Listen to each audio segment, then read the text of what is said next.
ಆಚಿ chilli powder ಸಖತ್ ಖಾರ ಬಣ್ಣ ಮತ್ತು ರುಚಿ ಆಚಿ ಚಿಲ್ಲಿ ಪೌಡರ್. ಬಳ್ಳಾರಿ ಬ್ಯಾನರ್ ರಕ್ತ ಚರಿತ್ರೆ ನಡೆದು ಒಂದು ವಾರ್ ಏನಾಯಿತು. ಗಲಭೆಯಲ್ಲಿ ಪೋಸ್ಟ್ ಮಾರ್ಟಮ್ ರಾಜಕೀಯವು ಕೂಡ ಇನ್ನೊಂದು ರೀತಿಯಾದಂಥ ವಾರ್ಗೆ ನಾಂದಿಯನ್ನ ಹಾಡಿತು. ಸಾವಿನ ಸತ್ಯವನ್ನ ಮುಚ್ಚಿಡೋಕೆ ಸರ್ಕಾರ ಮುಂದಾಯ್ತಾ ಅಂತ.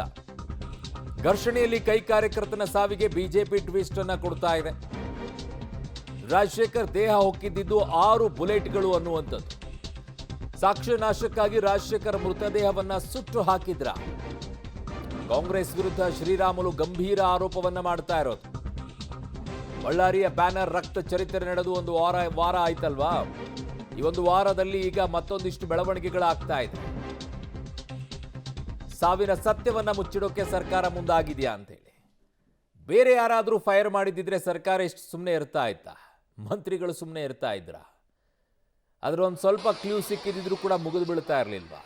ಬಿಜೆಪಿ ನಾಯಕರ ಮೇಲೆ, ಜನಾರ್ದನ ರೆಡ್ಡಿ ಮೇಲೆ, ರಾಮುಲು ಮೇಲೆ ಯಾರೊಬ್ಬರು ಕೂಡ ತುಟಿ ಬಿಟ್ಟು ಕಾಣ್ತಾ ಇಲ್ಲ. ಸುಮ್ಮನೆ ಸೈಲೆಂಟಾಗಿ ಹೋಗಿ ಪರಿಹಾರವನ್ನು ಕೊಟ್ಟು ಬರ್ತಾ ಇದ್ದಾರೆ. ಕೆಲಸ ಕೊಡ್ತೀವಿ ಅಂತಿದ್ದಾರೆ, ಮನೆ ಕಟ್ಟಿಸ್ಕೊಡ್ತಿದ್ದೀವಿ ಅಂತಂದರೆ ಅದರ ಅರ್ಥ ಏನು? ಅದರ ಅರ್ಥ ಏನು?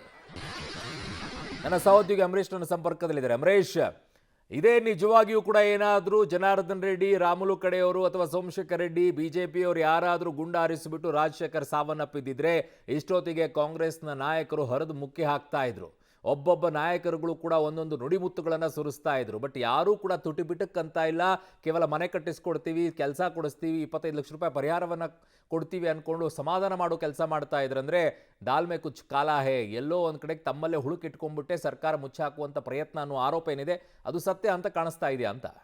100% ಅರುಣ್, ಇದೇ ಈಗಾಗಲೇ ಇದು ಸತೀಶ್ ರೆಡ್ಡಿ ಅವರ ಗನ್ಮ್ಯಾನ್ನಿಂದಲೇ ಫೈರ್ ಆಗಿತ್ತು. ಅದಾದ್ಮೇಲೆ ರಾಜಶೇಖರ್ ಮೃತಪಟ್ಟ ಅನ್ನುವಂಥದ್ದು ಕೂಡ ಗೊತ್ತಾಗಿತ್ತು. ಇದೇ ಕಾರಣಕ್ಕೋಸ್ಕರ ಕಾಂಗ್ರೆಸ್ನ ಘಟಾನುಘಟಿ ನಾಯಕರುಗಳು ಎಲ್ಲರೂ ಕೂಡ ಬಳ್ಳಾರಿಗೆ ಬಂದಿದ್ರು ಸಹಿತ ಯಾರೊಬ್ರು ಇದ್ರ ಬಗ್ಗೆ ಜಾಸ್ತಿ ಹೆಚ್ಚಾಗಿ ಮಾತನಾಡ್ತಿರ್ಲಿಲ್ಲ. ಬದಲಾಗಿ ಮೃತ ರಾಜಶೇಖರ್ ಮನೆಗೆ ಹೋಗೋದ್ರ ಮೂಲಕ ಅವ್ರ ಕುಟುಂಬಸ್ಥರಿಗೆ ಸಾಂತ್ವನ ಹೇಳುವ ನೆಪದಲ್ಲಿ ಒಂದಿಷ್ಟು ಪರಿಹಾರದ ಹಣವನ್ನು ಕೂಡ ಕೊಟ್ಟು ವಾಪಸ್ ಬರ್ತಾ ಇದ್ರು. ಒಂದ್ ವೇಳೆ ನೀವು ಹೇಳ್ದಂಗೆ 100% ಯಾರಾದ್ರೂ ಅದು ಬಿಜೆಪಿ ಕಡೆಯವರ ಗುಂಡು ತಗಲಿ ರಾಜಶೇಖರ್ ಮೃತಪಟ್ಟಿದ್ದರೆ ಅದರ ಚಿತ್ರಣವೇ ಬೇರೆ ಆಗಿರ್ತಿತ್ತು.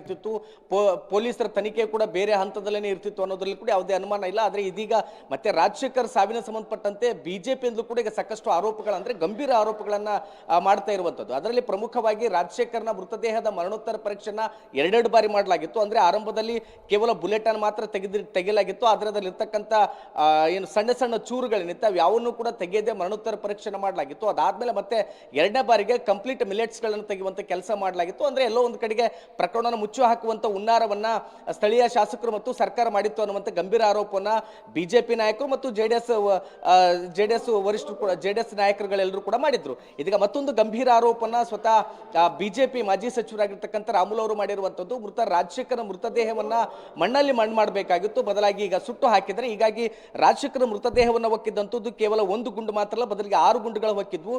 ಒಂದ್ ವೇಳೆ ಮಣ್ಣನ್ನ ಮಾಡಿದ್ರೆ ಅದಾದ್ಮೇಲೆ ಅದನ್ನ ತೆಗೆದು ಮತ್ತೆ ರೀಪೋಸ್ಟ್ ಮಾರ್ಟಮ್ ಮಾಡತಕ್ಕಂಥ ಸಂದರ್ಭದಲ್ಲಿ ಅವೆಲ್ಲವೂ ಕೂಡ ಬಟ ಬಯಲಾಗ್ತಿತ್ತು. ಆದ್ರೆ ಅದು ಬಟ ಬಯಲಾಗಬಾರ್ದು ಅನ್ನುವಂತ ಏಕೈಕ ಕಾರಣಕ್ಕೋಸ್ಕರ ಇದೀಗ ಆತನ ಮೃತದೇಹವನ್ನು ಸುಟ್ಟು ಹಾಕಿದ್ದಾರೆ.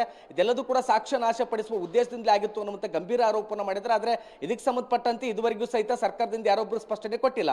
ಆದ್ರೆ ಇಲ್ಲಿ ಶ್ರೀರಾಮುಲು ಅವರ ಆರೋಪದ ಬಗ್ಗೆ ಕೂಡ ಒಂದಿಷ್ಟು ಅನುಮಾನಗಳು ಮೂಡ್ತವೆ. ಯಾಕಂದ್ರೆ ಅವ್ರು ಎಲ್ಲಿಯೂ ಕೂಡ ಅವ್ರ ಕುಟುಂಬಸ್ಥರು ಹೇಳಿದ್ರು ಅನ್ನುವಂತ ಮಾತನ್ನು ಹೇಳ್ತಿಲ್ಲ. ಆದ್ರೆ ಕೇವಲ ರಾಜಕೀಯಕ್ಕೋಸ್ಕರ ರಾಮುಲು ಅವರು ಈ ರೀತಿಯ ಆರೋಪ ಮಾಡ್ತಿರ್ಬೋದು ಅನ್ನುವಂತ ಸಂಶಯಗಳು ಕೂಡ ವ್ಯಕ್ತ ಆಯ್ತವೆ. ಆದ್ರೆ ರಾಮುಲು ಅವರು ಮಾಡ್ತಾ ಇರುವಂತ ಆರೋಪ ಗಂಭೀರ ಸ್ವರೂಪದ್ದಾಗಿರೋದ್ರಿಂದ ಬಹುಶಃ ಒಂದಿಷ್ಟು ಸಾಕ್ಷ್ಯಾಧಾರಗಳನ್ನು ಒದಗಿಸಿದ್ರೆ ನಿಜಕ್ಕೂ ಇದು ಮತ್ತೊಂದು ಹಂತದ ಸ್ವರೂಪವನ್ನು ಪಡೆದುಕೊಳ್ಳೋದ್ರಲ್ಲಿ ಯಾವುದೇ ಅನುಮಾನವಿಲ್ಲ. ಅರುಣ್, ಓಕೆ ಅಮರೇಶ್, ನಿಮ್ಮೆಲ್ಲ ಮಾಹಿತಿಗೆ ಧನ್ಯವಾದಗಳು.